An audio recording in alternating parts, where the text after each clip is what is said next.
Saudações, pessoal!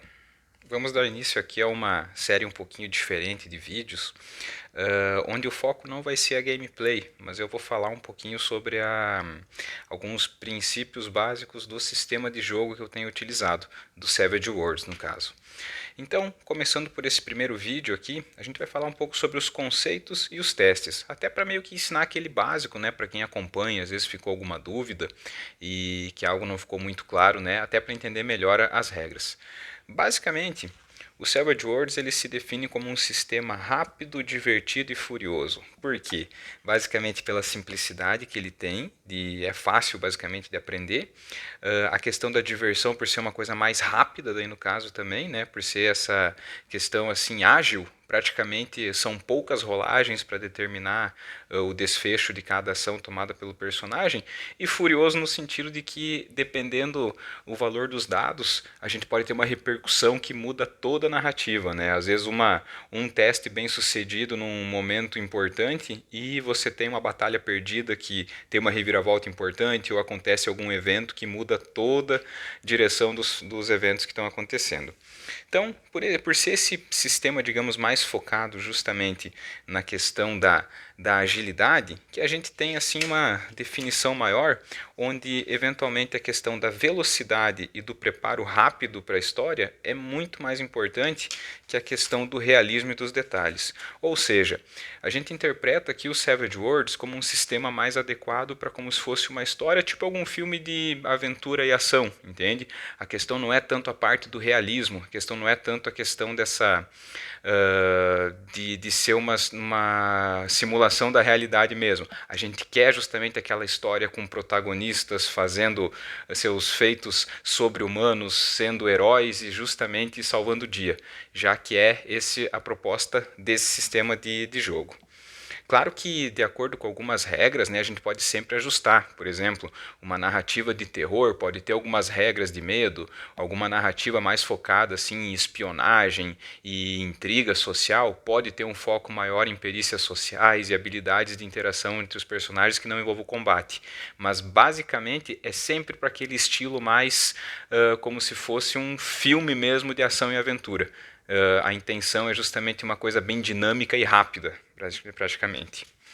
Seguindo aqui então alguns conceitos básicos, né, do sistema, a gente tem aqui um fator bem importante, que são os cartas selvagens, que representam os personagens principais da nossa história, ou os protagonistas ali no caso. Não necessariamente eles representam apenas os personagens dos jogadores, praticamente algum vilão importante na história, algum outro personagem assim, digamos até secundário para a narrativa principal, mas que se torna recorrente na história, pode acabar tendo um papel de carta selvagem. Todos os outros personagens nessa história basicamente são os extras, que são aqueles assim, digamos, que estão ali para ser figurante mesmo, que são muito além dos secundários, digamos. Basicamente eles representam os inimigos que os cartas selvagens enfrentam no decorrer da aventura, o vendedor que eles vão encontrar uma vez apenas e depois nunca mais vai voltar para a história. Praticamente aqueles personagens que muitas vezes nem nome recebem, só estão ali na história para fazer uma função rápida e já somem da narrativa. O que é interessante a gente levar em conta? Existem diferenças entre essas duas categorias de personagens. A primeira é que os cartas selvagens suportam 3 ferimentos, diferente dos extras que só suportam um. Ou seja, por ter justamente essa força do protagonismo, os cartas selvagens são capazes de assim se expor a mais riscos e, no fim das contas, sobreviver em prol da narrativa. De maneira semelhante, ainda pela questão do fator da força da narrativa, os cartas selvagens utilizam um recurso adicional que é o dado selvagem. Que no caso ele é um dado de 6 adicional. Todo teste que um carta selvagem vai fazer, ele recebe praticamente uma rolagem adicional para ter chance maior de ter sucesso, justamente porque ele não é um mero figurante na história. Ele é um dos protagonistas, ele tem uma chance maior de fazer alguma coisa que modifique a história de maneira que adiante a narrativa. De maneira geral, o que a gente tem aqui então? A questão dos testes são os elementos é um dos elementos mais importantes em qualquer história, em qualquer RPG, porque ele determina justamente a questão de se aquilo que o jogador descreveu, que o personagem vai realizar, tem chance de obter sucesso ou não. Então, de maneira geral, aqui a gente tem os testes baseados em rolagens de característica, daí no caso. Características essas, então, que são ou perícias ou atributos, mas que aparecem sempre na forma de dados. Então, por exemplo, o Savage Worlds, como a gente vai ver mais para frente, ele praticamente determina que um atributo força, por exemplo, ele é categorizado em D6, D8, de 10, da mesma maneira que uma perícia de atletismo, uma perícia de luta, uma perícia para qualquer outra atividade, ela é graduada com um tipo de dado, como a gente observa aqui embaixo. Praticamente, então, quanto maior o dado, maior a chance do personagem ter sucesso naquela tarefa que ele vai realizar. Então, só para a gente seguir aqui, é importante sempre lembrar, então, um detalhezinho dos cartas selvagens, que eles sempre vão jogar esses dois dados, por isso essa chance maior de ter sucesso. Sempre o dado de característica, né, que a característica sendo ou a perícia ou o atributo, e o seu dado selvagem. Basicamente, como eles têm essa chance maior, vale sempre o melhor resultado do teste. Então, por exemplo, enquanto um extra que tem uma perícia D6 vai fazer um teste e jogou um 3, ele vai utilizar aquele 3 para o resultado final. Diferente de um carta selvagem, que pode ter esse mesmo dado de 6 como parâmetro, mas ao jogar o dado e tirar, por exemplo, um 2 e um 4, para o desfecho do teste, vai valer o resultado 4, sempre valendo o melhor resultado também. Eles não somam, é sempre o melhor que vale. Seguindo aqui então, para o nosso próximo tópico aqui na explicação, o que acontece? Todo teste vai ter justamente um número-alvo a ser batido, que é justamente a rolagem mínima para que a ação descrita pelo personagem tenha sucesso. Por padrão, o número-alvo é sempre 4. Então, o que acontece? Conforme a gente tem aqui os dadinhos descrevendo também, né? A gente tem essa questão aqui de que quanto maior, digamos, a chance do personagem, quanto maior a graduação no atributo ou na perícia, maior a chance do personagem ter sucesso.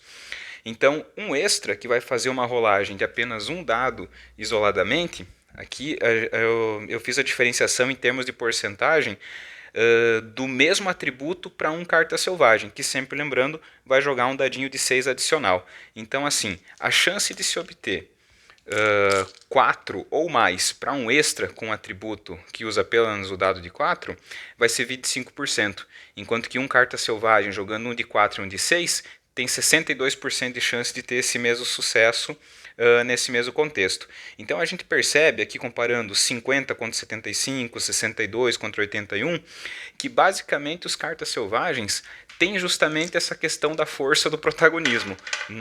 Justamente por esse dadinho adicional de teste, eles têm muito mais chance de sucesso. Um ponto importante para qualquer teste, então, que nem todos eles seriam iguais, é a questão dos modificadores.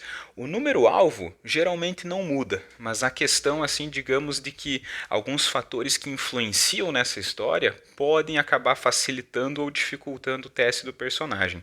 Então, num primeiro exemplo, a gente tem aqui a questão dos bônus, que representam valores adicionados a esse teste, tornando mais fácil. Por exemplo, o personagem está tentando escalar um muro. Ele faria um teste de atletismo, com o seu dado ali de perícia, vamos supor, por exemplo, que é o de 6, e eventualmente ele jogaria o de 6 junto com o seu dado selvagem para aproveitar o melhor resultado e tirar 4. Mas o que acontece? Vamos supor que nessa narrativa, eventualmente aquele muro tem uma inclinação assim mais favorável para o personagem, eventualmente ele tem furos onde o personagem consegue apoiar os pés e as mãos, e isso acaba facilitando o teste. Então o mestre estipula que esse teste vai ter um bônus de mais 1. Então se a dificuldade, se o número-alvo é 4, eventualmente o personagem tirou um 3 e um 2 no teste, ele passou, porque ele vai aproveitar o melhor resultado que é o 3, com o bônus de mais 1 para totalizar o número-alvo 4. De maneira oposta, a gente tem a questão das penalidades, que representam justamente a questão do contrário disso, que são situações que trazem penalidades que tornam o teste mais difícil. Usando esse mesmo exemplo do muro, a gente leva em conta então a questão de, por exemplo, o mestre estipulou que o muro daquela vez vai ter uma inclinação mais fechada, eventualmente dificultando o personagem se apoiar, ou que eventualmente foi passado alguma substância que deixa mais assim liso, dificultando, e que para esse teste o personagem teria uma penalidade de -1. Então, eventualmente, ele jogando o dado, tirando um 3 e vamos supor um 4, ele usaria o 4, que foi o melhor resultado, mas pela penalidade de -1, ele não bateria o número alvo de 4 ali no caso, o que basicamente significaria que ele falhou no teste. Então isso é um elemento bem importante e que acaba sendo muito utilizado, seja por questão de ambiente, seja por questão de alguma habilidade de algum personagem que vai alterar a rolagem de algum teste. Seguindo aqui, a gente tem então um breve resuminho. Basicamente, o que acontece então? Todo teste, então, a gente sempre vai jogar o dado de característica, né, e o dado selvagem. Eventualmente, a gente vai usar um ou outro, que seria justamente o resultado melhor. Pegando a rolagem, a gente vai acrescentar algum modificador que se torne importante nesse contexto, né, e eventualmente a gente vai comparar. Se igual ou maior que 4, basicamente o personagem vai ter então um sucesso no teste. E daí a narrativa segue a partir desse ponto. Se ele falhou, eventualmente segue com essas consequências. Se ele teve sucesso nessa atividade, segue de acordo também. Bom, seguindo aqui então, a gente tem algumas situações pontuais, mas que acabam sendo bem frequentes também. Quando o personagem não tem a perícia, como que acaba acontecendo? Que é uma situação bem comum quando a gente vai ver na construção do personagem mais à frente. Basicamente, o personagem, em algumas situações, na maioria delas pode até fazer o teste mesmo não tendo a perícia, mas ele sempre vai ter uma penalidade de -2, além de obrigatoriamente usar o dado mais baixinho, que é o de 4, vai ter a penalidade, e o dado selvagem dele também vai ter essa penalidade. Então, por exemplo, o número alvo continua sendo 4, mas se ele jogou e tirou um 5 em um dado e um 3 no outro, ambos os valores vão ter essa penalidade, né? Então a gente usaria o 5, que é o dado, resultado maior, mas o total seria justamente 3, por causa da penalidade. Ou seja, ele ainda consegue, né? Ele ainda consegue fazer o teste, mas a atividade se torna bem mais complicada daí também. E uma outra situação bem recorrente nesse sentido, quando a gente tem não necessariamente um número-alvo fixo, mas eventualmente o teste acaba sendo uma disputa de perícia entre os personagens. Então, às vezes a gente pode fazer, por exemplo, uma corrida entre um e outro, ou eventualmente uma disputa de força, porque ambos estão tentando puxar um objeto ou algo nessa linha. Então, aqui a coisa muda um pouquinho de figura e é feita em duas etapas.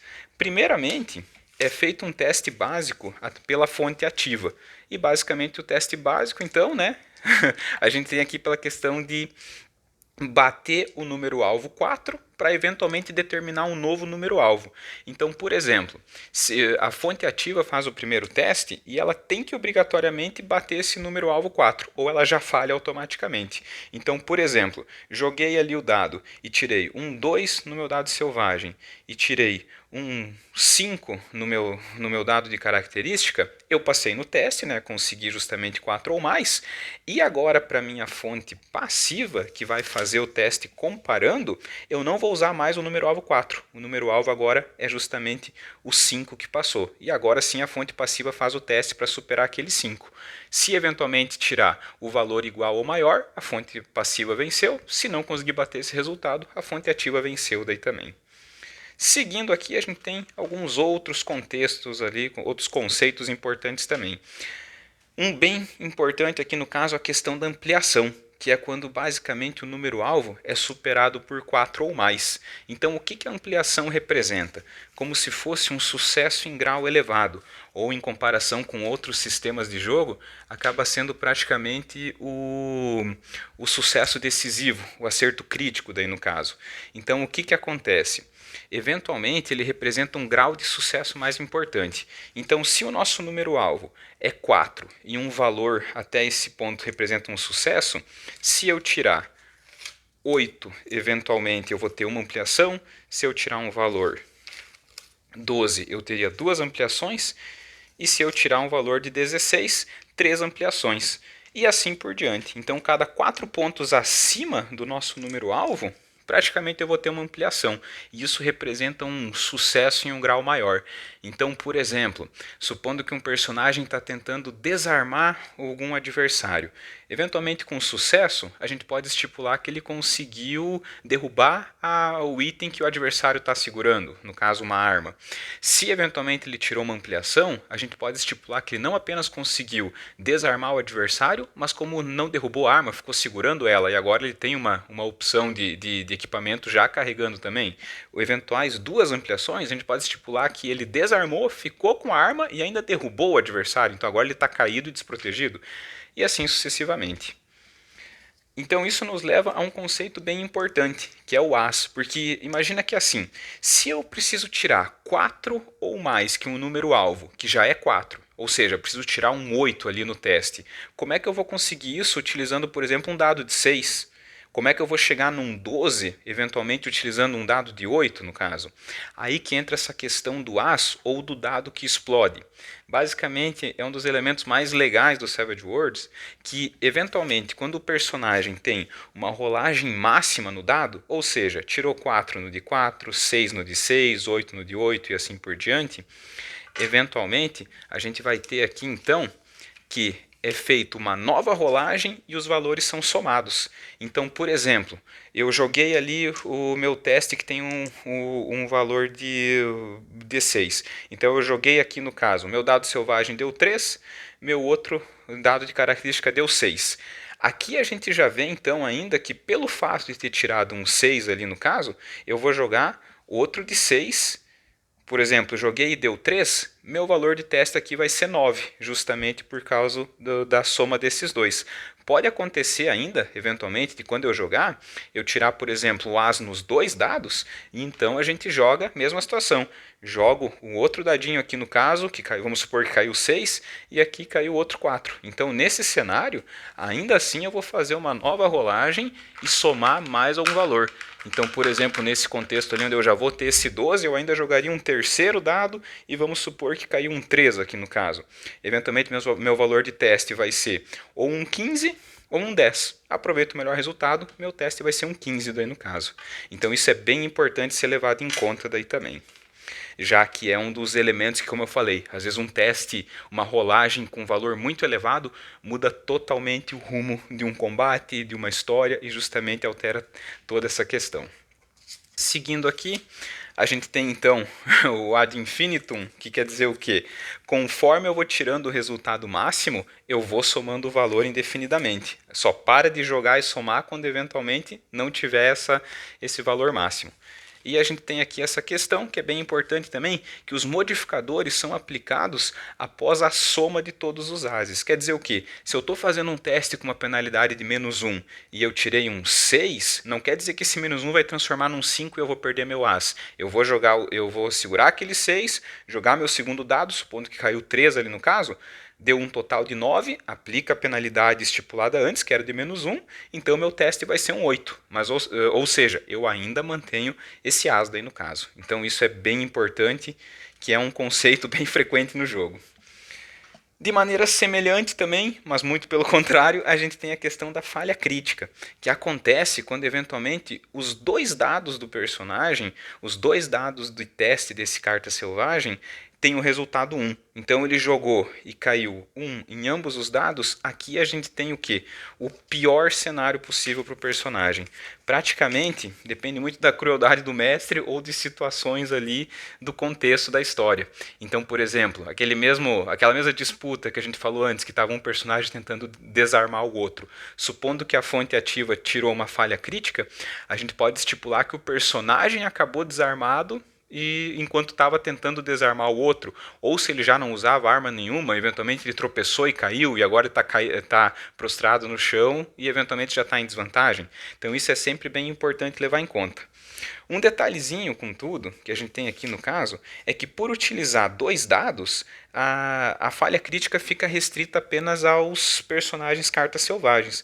Contudo, se um extra, eventualmente, que lembrando, não usa o dado selvagem, então os testes usam sempre um dado apenas, eventualmente tira um 1 no teste, e é uma situação em que pode afetar consideravelmente a narrativa, eventualmente uma falha crítica, a gente faz uma jogada adicional de um dado selvagem, meio que temporário, só para determinar se aquela rolagem, se aquele teste, aquela falha vai resultar em algum ponto importante para a história. Então, por exemplo, se ele apenas errou um ataque com aquele 1, fica por isso mesmo. Mas às vezes ele deu um disparo que pode ser que acerte eventualmente algum aliado dele e assim traz uma situação importante para a história, é jogado um dado adicional. Se eventualmente cai outro 1, totalizando ali a falha crítica no caso, eventualmente a história segue dessa maneira. Qualquer outro resultado que caia foi simplesmente uma falha normal. Mas também é a exceção à regra.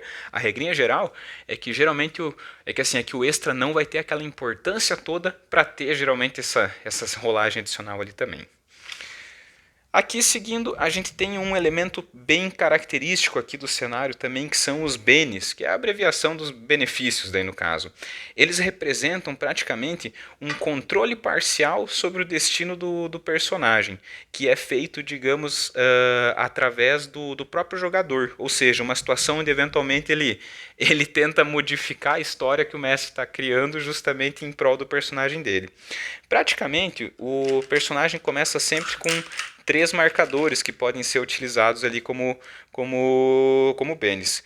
Tanto faz, né, que eu gosto de usar os botões mesmo, mas é basicamente só para essa classificação ali no caso. O padrão é que toda sessão de jogo o personagem começa com 3 e que eles não se acumulam. Mas, ou seja, a intenção é que o personagem gaste esses benefícios justamente para influenciar a história de uma maneira prática para ele. E então a gente tem 3 situações principais onde eles podem ser usados. E basicamente usados repetidamente enquanto o personagem estiver disponível. A primeira situação que a gente tem aqui é justamente essa questão de refazer um teste. Ou seja, refazer uma rolagem e usar o melhor resultado, exceto se falha crítica. Então vamos supor ali que o personagem, vamos supor que ele tem um D8 no seu dado de perícia e mais o dado selvagem que ele vai usar. Ele vai tentar fazer um teste de sobrevivência para rastrear uma trilha que foi deixado por um adversário que ele está procurando. Eventualmente aquela dificuldade, vamos supor, estava chovendo bastante, o tempo não estava legal e o mestre estipulou que ele vai ter um -1 no teste. Para bater uma dificuldade, então, um número alvo 4, ele vai fazer o teste, vamos supor que ele jogou um 3 e um 4. Com a penalidade de -1, ele usaria justamente o 4, que foi o melhor dado, mas com aquele -1, o melhor total dele seria 3. Não bateria a dificuldade. Então ele opta por gastar um bene para refazer esse teste. Então ele joga de novo, eventualmente ele tira vamos supor ali, um 6 e um 4. Eventualmente o melhor resultado na nova rolagem vai ser esse 6, com a penalidade de -1, totaliza 5, ele consegue superar o 4, tem sucesso no teu teste. Se eventualmente ele falhasse e quisesse gastar mais um bene para tentar de novo, ficaria ali como opção. A única situação é que se eventualmente no primeiro ou no segundo ou indiferente qual teste ele acaba tirando uma falha crítica, ou seja, 1 e 1, ele segue de acordo, ele no caso não pode gastar o bene para repetir a tentativa. Seguindo aqui uma outra situação onde eventualmente o bene se aplica, que é a questão de sair do estado abalado. Como a gente vai ver num vídeo mais adiante de combate, a situação abalada é bem desgraçada para o personagem, porque ele fica muito limitado às ações e ele fica muito mais propenso a sofrer ferimentos e com isso ficar incapacitado e ser deixado de fora do jogo, daí no caso. Então, o que o personagem menos precisa é ficar muito tempo no estado abalado, que é justamente quando ele se torna mais fragilizado. Então, ao custo de um bene, ele pode simplesmente, eventualmente, sair automaticamente desse estado a qualquer momento. Seguindo aqui então, um terceiro uso, também utilizado mais nessa parte assim do combate, é que ao custo de um bene, o personagem pode absorver ferimentos com teste de vigor no momento em que sofre o dano. Então o que acontece? Supondo que um ataque acertou o personagem e causou 2 ferimentos, o personagem pode gastar um bene para fazer um teste de vigor, então ele usaria o dado selvagem mais o seu atributo ali no caso, que a gente vai ver nos próximos vídeos, para eventualmente fazer aquele teste e tentar absorver o dano. Geralmente o padrão é que o ferimento é absorvido um com sucesso, mais um para cada ampliação. Então, eventualmente, aquele golpe que acertou em cheio e às vezes causou 2, 3, 4 ferimentos no personagem, dá para tentar absorver e reduzir o estrago ou às vezes ignorar totalmente também. Porque justamente eles são protagonistas e aguentam bastante pancada. Seguindo adiante aqui, a gente tem a questão dos outros personagens, porque assim, os personagens do mestre, que são cartas selvagens, também recebem bênus. Um pouquinho diferente, mas é interessante a gente mencionar aqui também. Diferente então dos personagens jogadores, os cartas selvagens do mestre recebem 2 bênus por vez, e não os 3 daí no caso. E os personagens, os extras, eles também recebem, mas de uma maneira um pouquinho mais geral.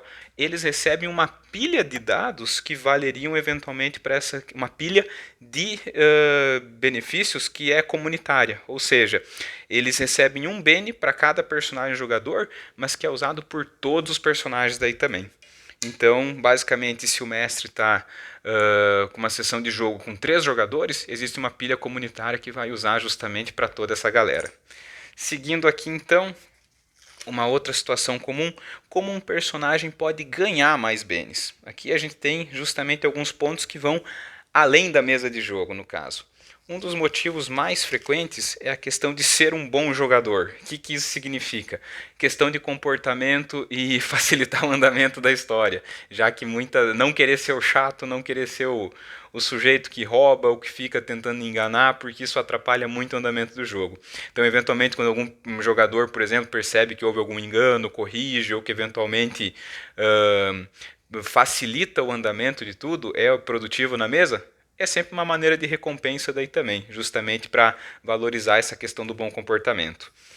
Um outro detalhe importante, quando o personagem faz algum ato de heroísmo. Lembrando que justamente a questão do cenário básico, né, assim, do Savage Worlds e qualquer outro cenário de RPG, é que ainda assim é uma história sobre heróis, onde eventualmente os personagens fazem alguma grande atividade que ajude a... Geralmente estão tentando salvar o mundo, ou pelo menos salvar alguma situação da realidade deles, né? Então, ser um herói no jogo também te beneficia a conseguir fazer atos maiores, né? Então, isso é importante que haja essa questão da interpretação de um personagem dentro da proposta, né? Então, se o teu personagem foi justamente um herói que está querendo se provar e você realizar esses atos de heroísmo, essa questão, esse comportamento altruísta, é uma opção válida deixar como algum benefício também.